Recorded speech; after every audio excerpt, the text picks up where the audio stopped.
We're back on Toll Patrol tonight, and a lot of you responded following last Thursday's report on the toll hikes coming in January. We asked you this: when tolls go up January 1st, will you change your route or routine? About 54% have already changed that. 35% say they'll make changes.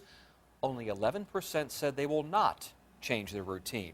Then your side's Andy Fox is live at the downtown tunnel with another story today. Andy? I mean, that is just an extraordinary number. Only 11% said they won't change. Here's the bottom line. At last count, 1,153 people responded to that. Today's Toll Watch is about a trucking company and how they're impacted by tolls. And one local economist who says bad news for truckers at the tolls is bad news for the economy. This trucker just paid $4 to go through the downtown tunnel during peak hours. It's $2.25 non-peak. Over at Per Year Trucking in Chesapeake, owner Randy Menifee has learned how to work smarter to give less money in tolls to ERC.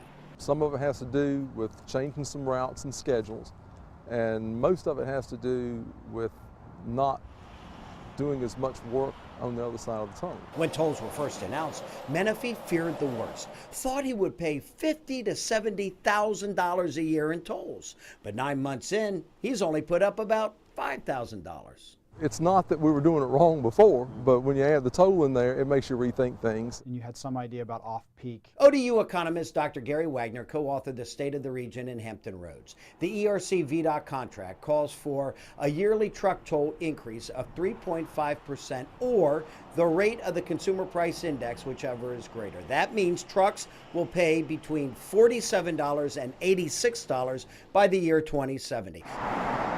Dr. Wagner finds, with those numbers, it is not difficult to see such tolls inhibit economic activity in Hampton Roads.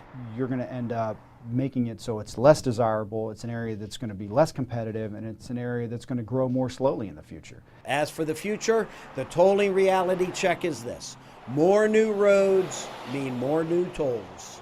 Every new construction project that's in the planning stages now is planned for toll. There's going to be a toll on it. Now here's the trickle down from Menifee. He says he has lost workers who live over in the Norfolk area.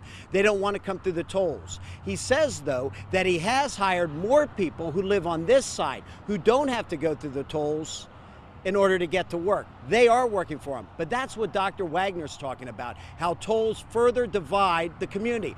Those who live over there are going to stay over there, and those who live over here are going to work over here. And Dr. Wagner says that's the potential damage for the Hampton Roads economy. At the downtown tunnel, Andy Fox, 10 on your side. And every day this week, Andy is reporting on how 9 months of tolls have impacted your friends and neighbors in Hampton Roads. Tomorrow at 6, a man obsessed with making sure ERC gets his bill right. If ERC makes a mistake, he'll find it. You won't want to miss this story. Again, that's tomorrow at 6.